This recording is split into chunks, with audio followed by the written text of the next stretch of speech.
দেখুন, যদি আপনি জুতো ক্রয় করছেন, এই জুতো কোন দিন আপনাদের ক্ষেত্রে ক্রয় করা উচিত, জ্যোতিষশাস্ত্র কি এর সম্বন্ধেও কিছু আপনাকে বলছে? দেখুন, জ্যোতিষশাস্ত্রে সমস্ত কিছুর সঠিক উল্লেখ পাওয়া যায়। তার মধ্যে যদি আপনারা জুতো ক্রয় করতে চাইছেন এবং জুতো পরিধান করতে চাইছেন, এমনটি জ্যোতিষশাস্ত্রে নক্ষত্র মেনে করলে আপনাদের জীবনে বিশেষ সুফল প্রাপ্তি করতে আপনারা দেখতে পাবেন। দেখুন, জুতো যখনই আপনারা ক্রয় করবেন তা যেন চর নক্ষত্র যুক্ত দিনে ক্রয় করা হয়।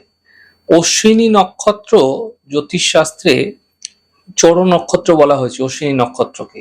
এছাড়া পুণ্যবসু নক্ষত্র, স্বাতী নক্ষত্র এবং শ্রবণা নক্ষত্র কিন্তু চর নক্ষত্র বলা হয়েছে। তাই আপনারা যদি জুতো ক্রয় করছেন, তাহলে এই নক্ষত্রগুলি মেনে এই দিনে আপনারা জুতো ক্রয় করুন এবং জুতো পরিধান করা শুরু করুন। তবে মাথায় রাখবেন, এই নক্ষত্রযুক্ত দিনগুলির মধ্যে যেন বজ্রযোগ না পড়ে। এতে সেই জুতো দ্বারা আপনাদের নতুন পথ খুলতে আপনারা দেখতে পাবেন এবং জীবনে কিছু বিশেষ সুফল লাভ করতে আপনারা অবশ্যই দেখতে পাবেন।